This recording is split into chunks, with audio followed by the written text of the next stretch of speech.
Hello everyone, আজকে ভিডিওর শুরুতেই এমন দুটো ঘটনার কথা বলবো যেই ঘটনা দুটো আমাদের দেশের কিছু মানুষের দ্বিচারিতার মুখোশটাকে টেনে ছুঁড়ে ফেলে দেয়। প্রথম ঘটনাটা হচ্ছে কিছুদিন আগে একজন মহিলা যিনি জন্মসূত্রে ভারতীয়, অরুণাচল প্রদেশে তার জন্ম, তিনি বর্তমানে ইংল্যান্ডে থাকেন। তিনি ট্র্যাভেল করছিলেন জাপানে ভায়া চীনের সাংহাই হয়ে। সাংহাই এয়ারপোর্টে তার যে ইন্ডিয়ান পাসপোর্ট, সেই পাসপোর্টে অরুণাচল প্রদেশের নাম দেখে তাকে কয়েক ঘন্টা সেখানে ডিটেইন করে রাখা হয়, মেন্টালি হ্যারাস করা হয়। কারণ চাইনিজ অথরিটি, চাইনিজ গভর্নমেন্ট, তারা অরুণাচল প্রদেশকে ভারতের রাজ্য হিসেবে মানে না। তারা মনে করে অরুণাচল প্রদেশ তাদের চীনের অবিচ্ছেদ্য অঙ্গ, সেটাকে তারা সাউথ টিবেট বলে ডাকে। তো এই ইস্যুতে সেই মহিলাকে সেখানে বেশ অনেকক্ষণ আটকে রাখা হয়, জিজ্ঞাসাবাদ করা হয়, তাকে মেন্টালি হ্যারাস করা হয়।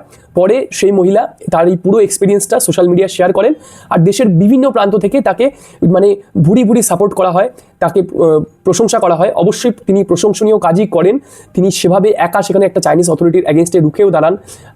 তো অবশ্যই তিনি যেভাবে দেশের মর্যাদা সেখানে রক্ষা করেন সেটা প্রশংসনীয়। তো এখানে দ্বিচারিতাটা কোথায় সেটা প্রথম ঘটনার পর যখন সেকেন্ড ঘটনাটা বলবো সেখানে বুঝতে পারবেন। কিছুদিন আগেই ত্রিপুরার একটা ছেলে, তার নাম এঞ্জেল চাকমা, একটা ট্রাইবাল ছেলে, ও দেরাদুনে, উত্তরাখণ্ডের দেরাদুনে একটা ইউনিভার্সিটিতে পড়তে গেছিল। সেখানে দেরাদুনের কিছু লোকাল ছেলে তারা রাস্তায় মদ কিনতে বেরিয়েছিল। এই এঞ্জেলকে ওরা রাস্তায় দেখতে পায়। এঞ্জেলের যে ফেশিয়াল অ্যাপিয়ারেন্স, ওর যে চেহারার গঠন, সেটা দেখে ওরা এঞ্জেলকে চাইনিজ, চিংকি, মোমো এই টাইপের রেশিয়াল কদর্যকর, কুরুচিকর রেশিয়াল স্লার দিয়ে ওকে ওর দিকে ছুড়ে দেয়। এঞ্জেল যখন এর প্রতিবাদ করে তখন ওকে রাস্তায় ফেলে বেধড়ক মারধর করা হয়, ছুরি দিয়ে আঘাত করা হয়, আর টানা 15 দিন হাসপাতালে থাকার পর ও মারা যায়। তো এবার আশা করি দ্বিচারিতাটা কোথায় সেটা বুঝতে পারছেন।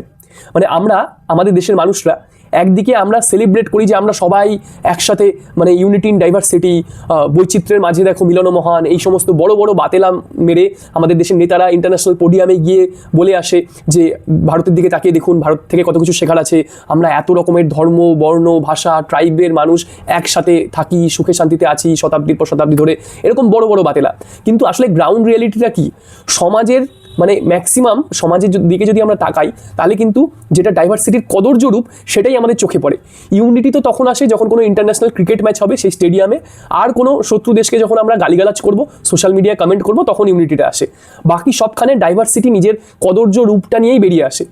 আর সমাজে, আমাদের দেশে এমন কিছু মানুষ রয়েছে যারা নিজেদেরকে মেইনল্যান্ড ইন্ডিয়ার ইন্ডিয়ান বলে মনে করে। এদের কাছে নর্থ ইস্ট কোথায়, নর্থ ইস্টে মানুষ কারা, এদেরকে যদি আপনারা জিজ্ঞেস করেন না যে নর্থ ইস্টের দুটো স্টেটের নাম বলে দেখাতে, এরা বলতে পারবে না।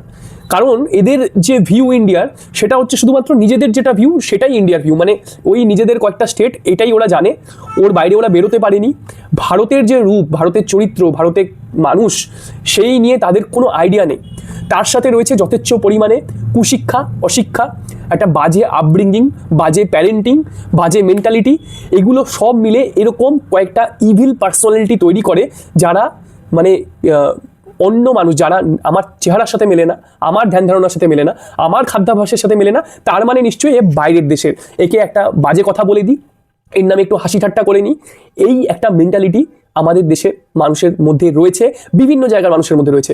শুধুমাত্র একটা জায়গা না, এই নর্থ ইস্টের মানুষদেরকে কিন্তু দেশের বিভিন্ন জায়গায়, বিভিন্ন মেট্রো সিটিতে, বিভিন্ন ক্যাপিটালে, শহরে, রাস্তাঘাটে, স্কুলে, কলেজে, চাকরি ক্ষেত্রে দশকের পর দশক ধরে এরকম স্লার শুনতে হয়েছে, আজও হচ্ছে।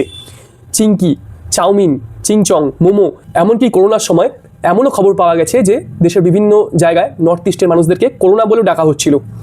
কারণ কোভিড চায়না থেকে এসেছিল, আর এদেরকে চাইনিজ বলে তো আগে ডাকাই হতো, তারপর করোনা বলেও ডাকা হচ্ছিল। তো ভেবে দেখুন যে অ্যাজ আ সোসাইটি আমরা কতটা নিচে নেমে যেতে পারি, যে যেই নর্থ ইস্টের মানুষরা আমাদের দেশকে খেলাধুলো থেকে শুরু করে আমাদের দেশে আর্মি, প্যারামিলিটারি, কত জায়গায় তাদের কত অবদান রয়েছে।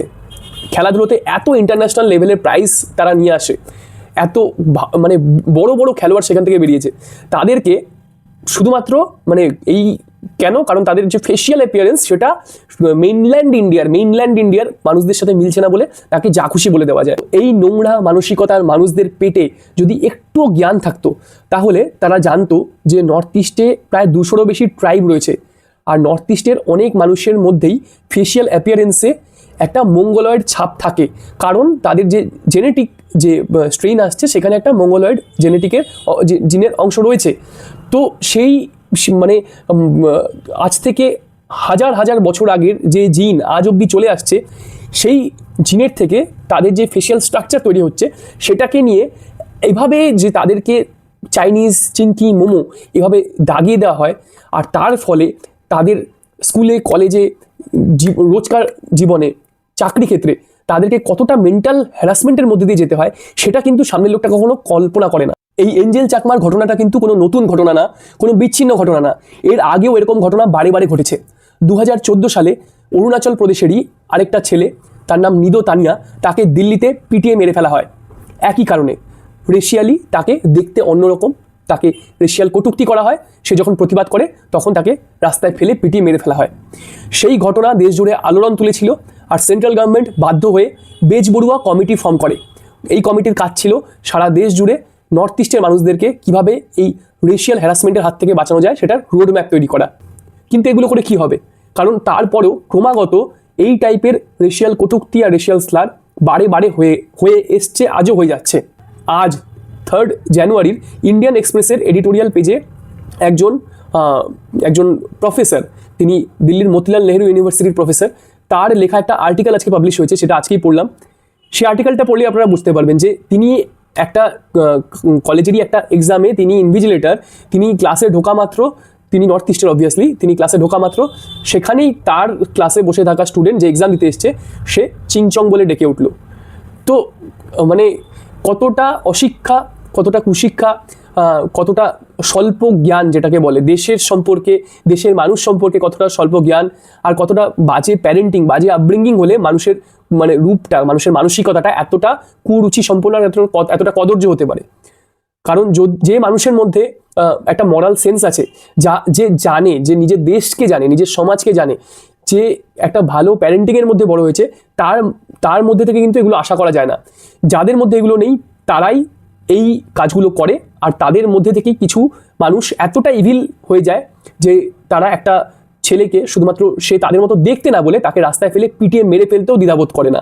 তারপর তারা আবার মদ কিনে সেলিব্রেটও করে, যেটা কিনা দেরাদুনের ঘটনায় ঘটেছে। তো অ্যাজ আ জাতি, অ্যাজ অ্যান ইন্ডিয়ান, আমাদের কি মানে একটু ইন্ট্রোস্পেক্ট করা উচিত না যে আমরা এই যে মানে আমরা আমাদের জাতীয়তাবোধ, আমরা এক, সবাইকে নিয়ে আমরা মিলেমিশে থাকি, মানে এত যে আস্ফালন করি, আস্ফালন কোথা থেকে আসে? আমাদের মনের ভিতরটা একবার তো আমাদের দেখা উচিত। যারা নিজেদেরকে মেইনল্যান্ড ইন্ডিয়ান বলে মনে করে, সেই মেইনল্যান্ড ইন্ডিয়ানটা কি? শুধুমাত্র তোমাদের লোকসভা সিটের সংখ্যা বেশি, নাকি মানে তোমরা যেই পোশাক পরো, তোমরা যে খাবার খাও, তোমরা যে ভাষায় কথা বলো, সেটাই হচ্ছে ইন্ডিয়ার ক্যারেক্টার, সেটাই হচ্ছে ইন্ডিয়ার আইডেন্টিটি। আর বাকি যারা যেখানে আছে, নর্থ ইস্টের থেকে শুরু করে বাকি আরও এত যে মানুষ আছে, যাদের সাথে তোমাদের চেহারা মেলে না, যাদের সাথে তোমাদের ভাষা মেলে না, খাওয়া দাওয়া মেলে না, পোশাক মেলে না, তাদের যে আইডেন্টিটিগুলো সেগুলোর কোনো মানে নেই। তোমাদের আইডেন্টিটি সেটাই হচ্ছে ইন্ডিয়ান, আর বাকিগুলো ইন্ডিয়ান না।